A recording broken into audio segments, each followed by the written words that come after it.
listening to the Mark Bradford Alchemy for Life podcast.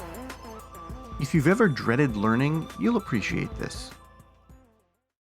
So I am here with Denis Murphy. Hi, Denis. Hi, Mark. Thanks for having me on today.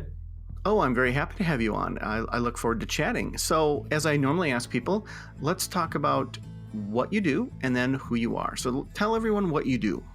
So right now in my professional life, I'm a computer programmer. It's something I started about 6 months ago. And who I am, I guess, is a larger question. The who I am part, still discovering that, but a big part of me is writing and listening to other people. I like understanding people. I find it a great way to understand myself as well. So I'm somebody who's just curious about life and just kind of going with it, letting it all unfold in front of me. Well, I think that you just gave me an excellent description of me.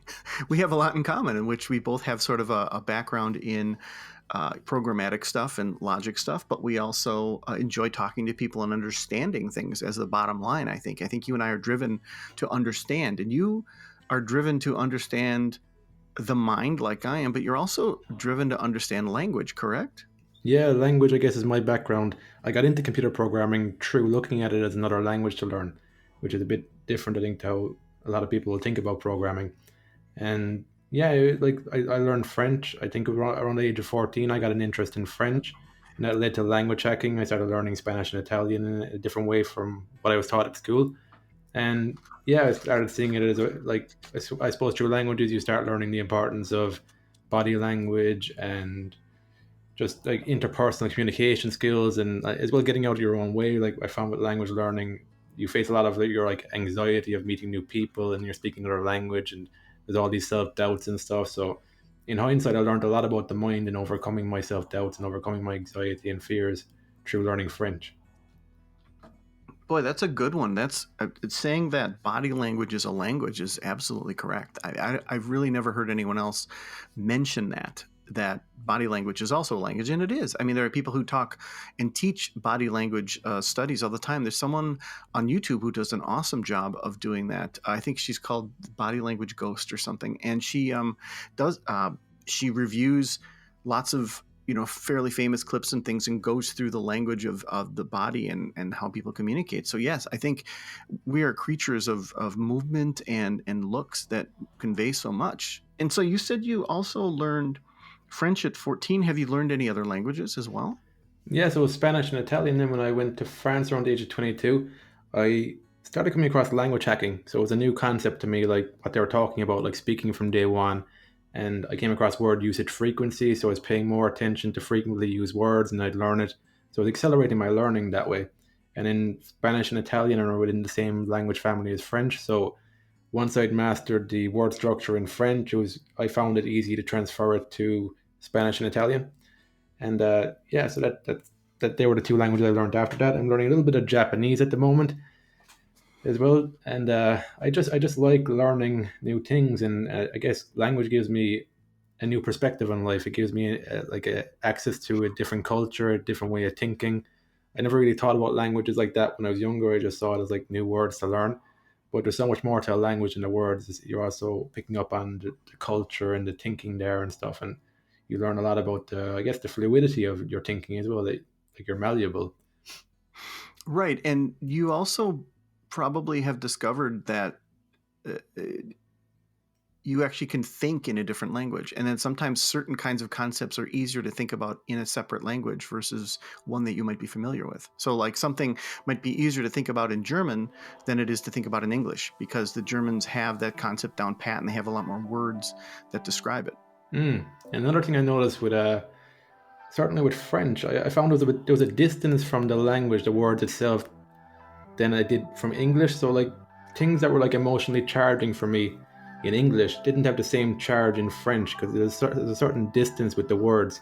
Like they don't come with the same conditioning as what you would have learned English, like growing up as a child, and the conditioning you kind of pick up there. Like even something as simple as saying I love you in French for me doesn't feel the same way as English. It doesn't feel as charged or something, because it's just there's some sort of level of distance there.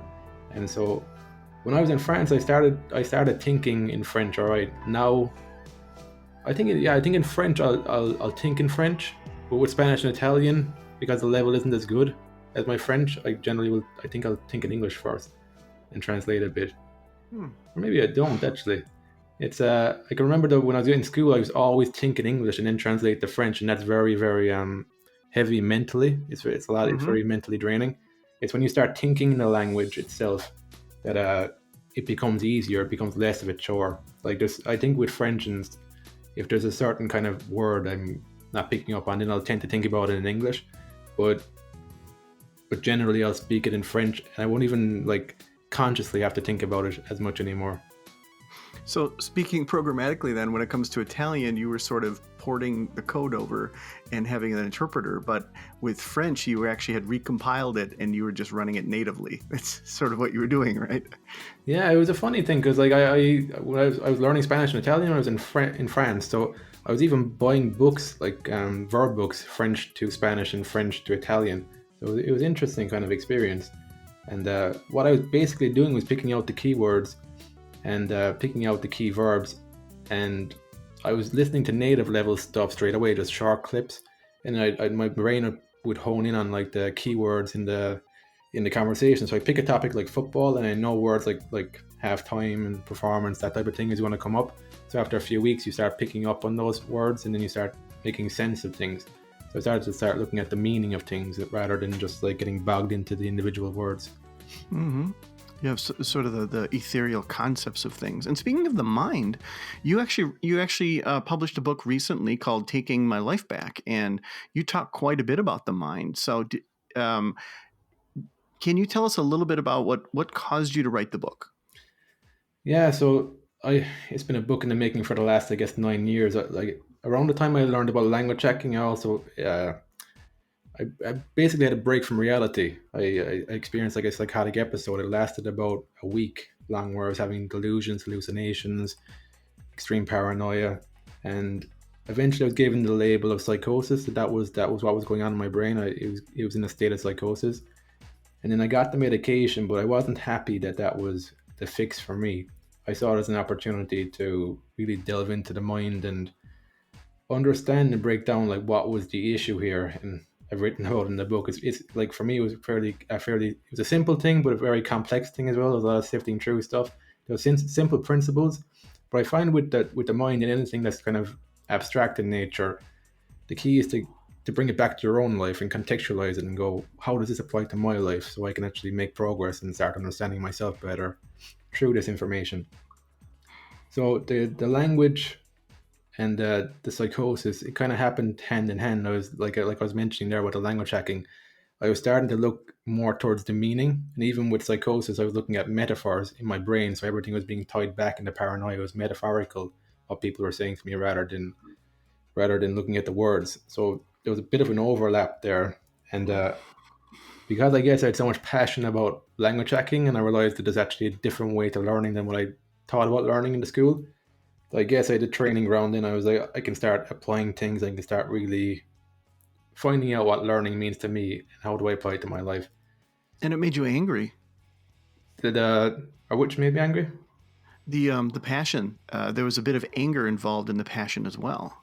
Yeah, so it was it was a strange one. It was like I'm very passionate about language hacking, but I was also very resentful that I was never told about this way of thinking, and I felt like I was kind of like questioning what was the purpose of education and like what was it actually doing there and stuff. Because it just, I guess, with the contrast, it just felt like the education system was all about like just regurgitation and memorization and being told to think in a certain way. And whereas with the language hacking, it was really about thinking outside the box and like pulling things together and pulling things apart and making things your own. And that was the path I wanted to choose for myself for learning, and that was going to be the way I was going to figure out my experience with psychosis. Because again, with the psychosis, it was very much like, this is what it is, and people don't really encourage you to learn about yourself unless you take the initiative yourself. They'll give you the label, they'll give you the medication, and they won't go any deeper. But I was like, I'm not going to be categorized into a box by society anymore. So I said, I'm going to take a new path and start following this path that I'm going to start creating myself. Well, good for you. And I think your approach to a lot of what we're talking about today is very healthy. I mean, it's a very, and I don't know any other word to describe it other than healthy, because I think it's something that you're willing to put effort into it. You're willing to learn from it, and you're willing to explain to others. And to me, those are three beautiful things. And so I think I'm going to probably ask you to expand on language hacking, but I do have a question I'm almost afraid to ask. And it is that it seems that your experiences, your desire to learn, and then also this language hacking that you were doing, and then this episode that came about. Do you ever think that one was the catalyst for another? Do you think as if you, like, as you know, to use programming terms, as if you sort of hit Control C or something, and you kind of went into a mode that maybe humans aren't supposed to play with too much, and you sort of triggered something? Have you ever thought of that? Yeah, like. Or am I completely crazy to say that? No, in some ways, I did feel like I hit the self-destruct button and learn from the experience. I'm very big on experiential learning. Like when you learn something experientially, it stays with you, like rather than a theoretical thing in your head. I guess the underlying feeling for me all the way through education was just,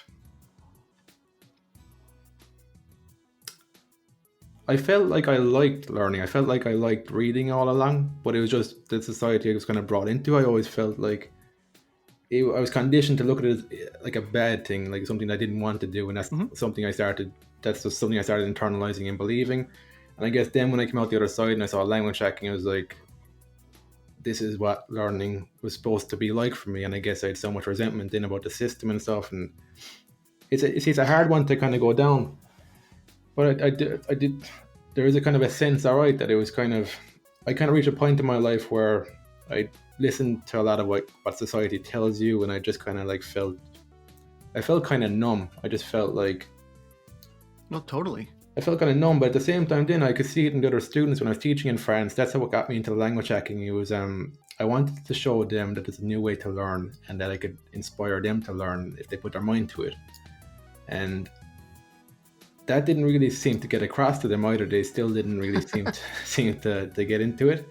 But I guess for me, like at that time, I was thinking, like, I had this firm belief that if you put your mind to something, you'll achieve it. But I wasn't very grounded in my emotion and the effect that my emotion had on my mindset and my mind. And so the experience itself, I wouldn't be as grounded today if I didn't go through that, because I wouldn't have had the experience of like how much your emotions influence your mindset. So the podcast then actually comes from that experience, the happy mindset, because in that experience I started reflecting on happiness. I never really did that before, because I saw it as like a kind of a silly thing, like a stupid thing, like to really think about your happiness and stuff.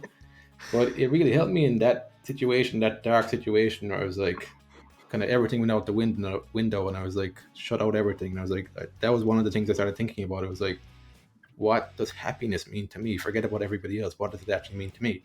And in the mindset, that was one of the next steps after that. It was like, I started to realize if I'm going to find my happiness, I need to start taking personal responsibility for my life, no matter how difficult it is to see it, even if you can't see it. And then the mindset started coming into it. Then I started seeing like, what effect is my mindset having on my day-to-day life? Yeah. So that, yeah. Oh, no, I didn't at all mean to interrupt you. I was just going to say that, that is a word that is so overused, it's sort of lost meaning, which is mindset. People do that. I mean, in your case, you rightly use it because you're talking about it exactly and you went through it. But so many other people just say mindset when they don't really understand what it is that you just sort of delved into pretty deeply. And there's a lot there that you just talked about. And when it comes to learning, unfortunately, that is still the norm, no matter where you go, is that learning is almost a bad thing. It's the butt of jokes. It's the, oh, do I have to sit through this? And, oh, I got to learn this, because it's become something people dread. And there's this huge disconnect between, I want to learn this and I'm curious about it, and here's the stuff I'm forced to learn. And a perfect example of that for me was writing. Because of my experiences in learning, I really didn't like writing, because I was always told, I was working with, here's the great writers, okay? So here's an example of what good and great writing is and revered writing is. Okay, great. So then here's a set of rules that you have to use to write. Well, if I use the set of rules, I can't write like those people, because those people break all the rules. And then I'm told, well, yes, because they break the rules because they're old and dead and they've been dead for 200 years. Well, so do I have to die and then you like my writing? So because of that, it left a really bad taste in my mouth about writing and creativity and things like that. And then only a couple decades later, did I finally just kind of crawl out of the cave and start writing again. And I just started writing and writing and writing. And then I just fell in love with it. And I fell in love with expressing myself and how amazing and textural words are and how beautiful they can be, and just the simple shifting of a couple words can mean so much. And so yeah, I could probably use the same word you did, which is resentment. I kind of resented the fact that I could have really had a strong grounding in it a long time ago, but because of the way I was taught it, it was just so hard to live up to something that basically had rules that were completely in conflict. So, and I think so many people right now, if they could only be shown that there's some wonderful stuff to be learned, and that they can freely learn with the internet and YouTube and all these podcasts that are out there, and search engines, that there's so much to learn and so much that's right in front of you. And people like you who are talking about like this language hacking and having different views of how to do a thing, that's just so fascinating. So I just really hope that, especially people listening to this, they can think, if I'm daunted about how to learn something, well, maybe the way that you're being exposed to it isn't the best way for you. And just like you said, people aren't taught how to learn. And we don't even ask. We don't even say, okay, you're a visual learner, so we're going to make it mostly visual. You're an audio learner. You're a conceptual learner, So, and it's so simple. I learned a long time ago that I'm a conceptual and visual learner, and that so I want to read versus listen to an audiobook. Okay, I gather more in a different way from reading because I lay it out in front of me physically, if you will, and you can actually tell if a person is one of the three. And so if they look straight at you and they watch everything you do, so if you're Italian like me and you wave your hands around and they're watching your hands, then they're a visual learner. If they sort of are tilting their head a little bit, typically they're an audio learner. And sometimes if they kind of look off into the distance like they're not listening, then they're a conceptual learner. And sometimes people are a combination. So once you learn how someone learns, it's a lot easier to explain something to them. Yeah, that's it. In your book, you're talking about a lot of the things that you learned, and the episode too, and just how much you sort of pulled out of that. And like you said, you're part of the it's the happiness mindset. Is that correct? Or the happy mindset, yeah.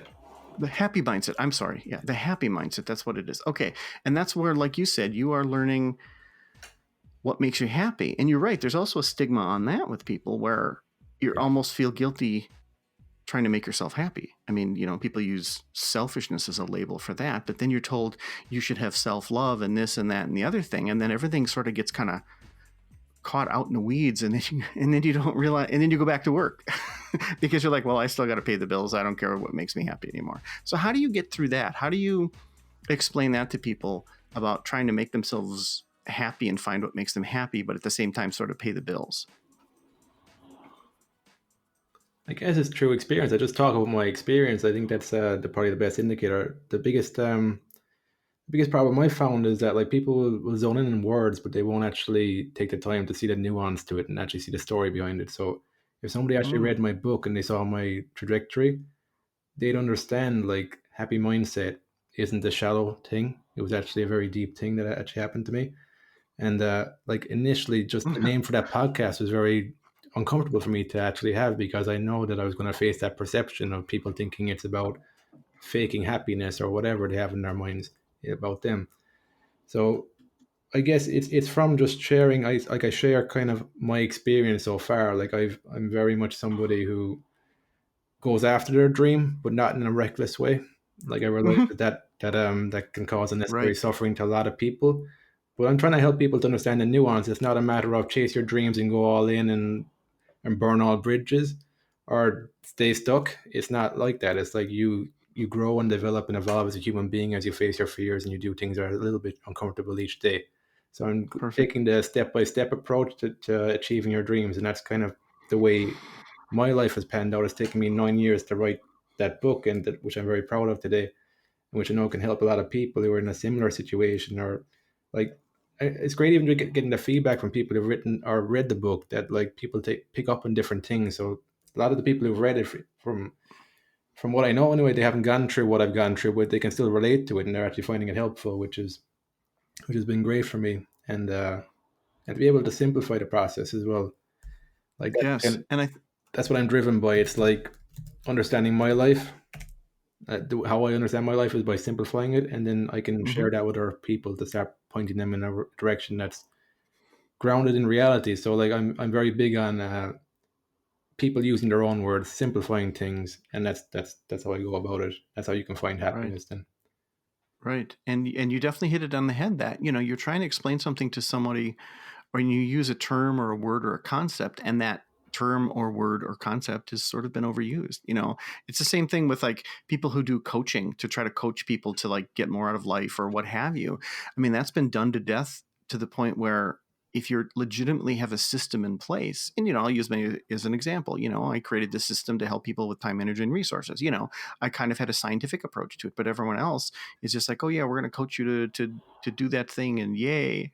Hmm. So people are very milquetoast towards it, where they just think, well, whatever, it's all the same. And you have credentials in your book, and your credentials are your experience. I mean, it's a very intense experience that you're sharing with people, and I think I am very grateful that you've done that. I've read your book, and I am very grateful to be able to have read, and that you kind of took me through it with you. I mean, it's a big deal, and I think you did the best you could with it, which is you go through this experience that for a lot of people would be absolutely terrifying in some ways, but you learned from it, and you built upon it, and you're sharing with people. So bravo to you for doing that. That's wonderful.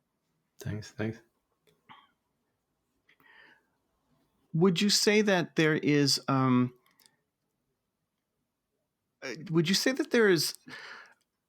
a lesson other than the obvious one from the book, that might that even if somebody read the book, there might be a nuance in there that you'd probably want to explain to someone, like given the chance, if you'd say, okay, look, you read the book, but just to be clear, I want to make sure you're understanding this kind of, is there a nuance or two that you might want to expand on?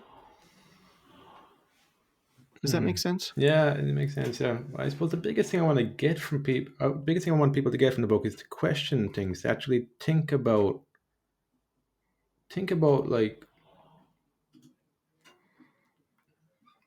think about some of the simple things they've taken for granted that they've assumed to be true. And like what I want to get people to question is like where are these thoughts coming from? It's like if I can help people to gain distance from the thoughts in their head and to start gaining some awareness. Like awareness, I guess, is probably the biggest thing I want people to get from this book.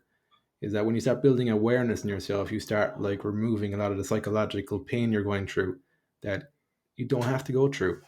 So that's if people can get that from the book, I'd be very happy. Like because that's been the biggest change that I've had in my life, and that's something that I continue to cultivate. Is just an awareness around the thoughts in my head, like gaining some distance from that, because that was a large part of my problem. Is that I went through a system where the servant became the master. My analytical mind started to control me because I didn't have that space.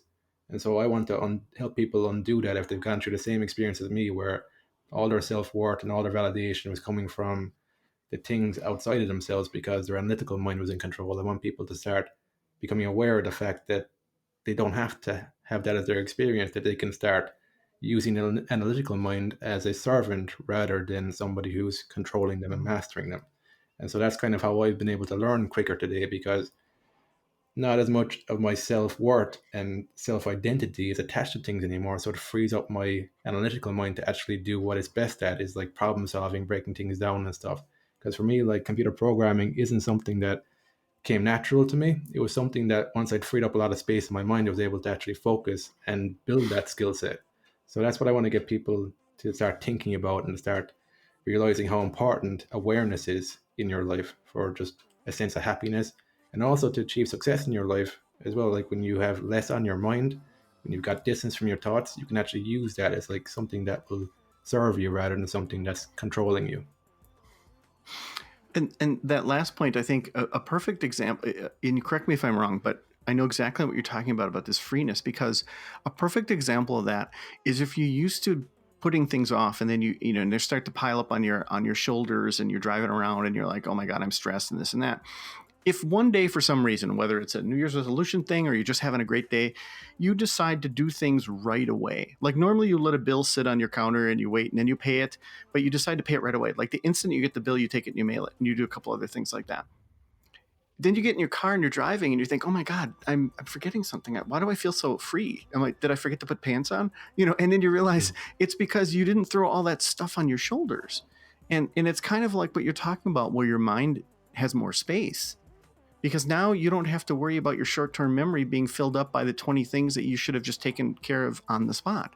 And when you do that, it's such an odd thing to have all that space. And at least for me, that's been my experience with certain items where, I go by the term where people have talked about a while ago, where you try to touch something only once instead of touching it like 6 times. Like, oh yeah, I got to do that. Oh yeah, I got to do that. Oh yeah, I got to do that. Well, now you've dealt with it 5 times and you still haven't even accomplished it. So I feel what you're saying about the freeing up your mind of space, and it's easier than people may think when they hear you first say that. Like, well, how am I supposed to free all that up? Am I supposed to forget my kids' birthdays? No, just there's a different way of I think dealing with things so that it doesn't pile up in your brain. Yeah, I would have had the same kind of blocks as well when I started off. Like, oh, if I don't think about things, then I'll forget about them and stuff like that. But then I guess it's through experience. Over time, you start realizing that like you don't forget about the important stuff. And it's like when you've got loads of stuff on your mind anyway, there's a higher chance that you will forget stuff because there's so much stuff on your mind. So it's well, right. Yeah. That's total. I totally agree with that. I totally agree. And your way of sort of like looking at things different is really great. Especially, I think the language hacking is a very fascinating thing. So at the end of this, you can shout out all the ways that people can contact you. And the article that comes with this, as always, will have all the links to all your goodies. So people can buy your book, which I highly recommend. And people can visit your website and connect with you if they want to on social media. I know you're on LinkedIn and so forth. And then that way, if you need to expand more on the language hacking, I'm sure there are a lot of people who would be very interested in that, let alone learning how to learn. I think that's fascinating too. And I'm sure there are a lot of people out there who want to learn another language but think that's just an overwhelming thing. But your way of looking at it might be exactly what they need to sort of get off the ground with learning a new language. Yeah, I'd love to have a conversation with people. That's something that I put a lot of thought into it, I guess. I put a lot of thought into like how do you simplify these things, and yeah, it's something I've always been fascinated by. Mm-hmm. And you even mentioned like, anxiety and things like that, and how that's affected by language and your method of thinking. So I think that's fascinating as well. And I wanted to ask you about your choice of languages and also your take on accents. So are you also kind of fascinated by accents as well when you do learn a language, or when you hear a language, or you hear a non-native speaker speaking it? Or, and this is like a string of questions, I'm sorry, Yeah. but they're all related to the same thing. So that, were you ever concerned with your accent in learning a different language, or did you just think that was just the way that sort of thing worked? It's funny because in school I thought I could never learn Spanish because I couldn't pronounce my R's. I still can't pronounce my R's, but I can be understood by people. Like I find accent is fascinating, and I also find people's thinking about accent is fascinating too. Like you'll see some Mm-hmm. people who they won't speak the language because they're so uptight about having the accent perfect, and then you'll see other people who will be able to communicate effectively, but they won't have necessarily the ideal accent. And you start thinking about when I was living in France, there was so many different accents, and in the idea in my head when I was in the classroom was that there's one French accent that's correct, and then you're trying to get to that. But when you Mm-hmm. get there, you're kind of questioning, well, what is the one correct accent? Because over in Canada, they speak a lot different to the people in France as well, and they use different words as well sometimes. So I find it's an interesting topic. I guess the way I've approached it is that I learn to be understood, and I frame things in a way where like I started seeing it as a benefit to like when I was living in France and I had some bit of a hint of an Irish Englishy accent. I kind of stood out to the French people because they don't get that a lot, and especially I was living in the Mm-hmm. countryside where there was very little people from abroad. So like I stood out as like somebody who's like exotic, I guess, to them because I had this kind of accent. And I guess I started looking at the positives to that rather than being self conscious and uptight about it and Because some people will take that like, oh, I need to blend in, and then this is a bad sign that they can see that I'm Irish or English. Whereas I saw it as a good sign. I would have seen it as a bad sign if they couldn't understand me. I'd make more of an effort I'd make more of an effort to pronounce the words better. So I see a big distinction between pronunciation and accent. Accent's like an added bonus if you want to go down that route and get like a native speaker language, then that's good. But like you don't have to go down that route either if you want to. If your goal is just to communicate and be effective. Yes. Yes, that's really neat stuff. And I just, from personal experience, for some reason, I feel that I just love accents, and I immediately ignore them for purposes of communication. While other people get hung up on it and say, "Wait, what did you say?"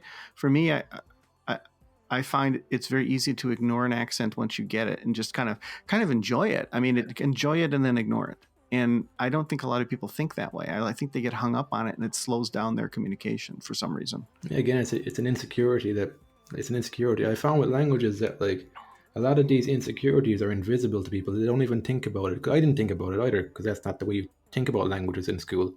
But right. That's one of the things that blocks a lot of people. And then you'll hear people saying that, oh, I'm amazing at French when I'm drunk. But they never think about, why is that? Is it because you're less is it because you're less insecure, or is it because of the drink? It's probably because you're less insecure. So, right. So why not go to the root of that and be able to speak French when you're sober in your day-to-day better? Right.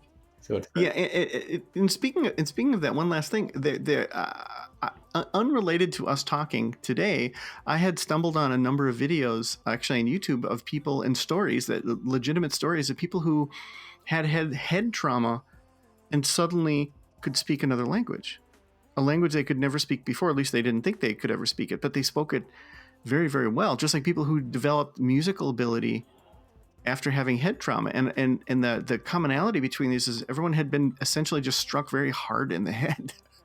And none of the people had lost any other abilities. They had just been struck really hard in the head, and then suddenly they spoke another language. And just to think that that's in there, that you can just unlock, is just absurdly amazing.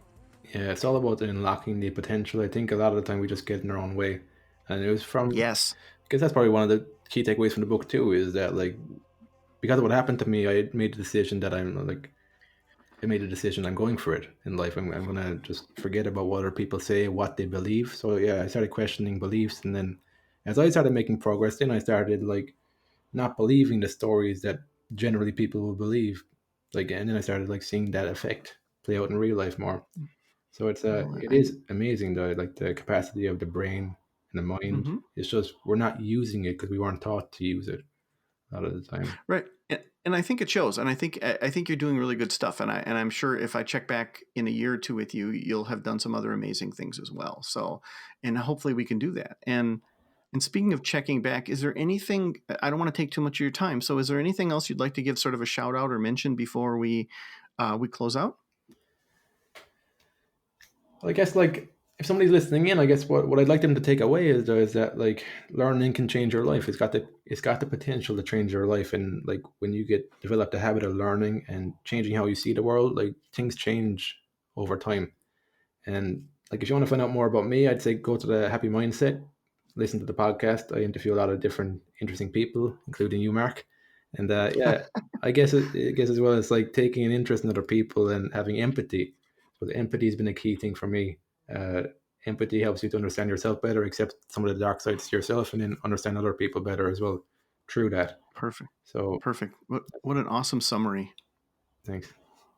Yeah. Well, thank you so much for spending your valuable time with me. I think this is really, really neat, and people definitely should take a look at your book. And again, in the article, people will see all the links to your stuff as well. So thanks again, Dennis. I really, really appreciate it. Thanks, Mark. Thanks for taking the time. Take care. Hey there. Thank you for listening. I'm really grateful that you did that. If you liked the episode or you like the podcast in general, I would love for you to rate it. That kind of feedback really helps me to know which direction I should be going, what I can improve on, and so forth. I would like to alert you to my latest book. It's called The Sword and the Sunflower. Check it out on Amazon, and I'll talk to you next time.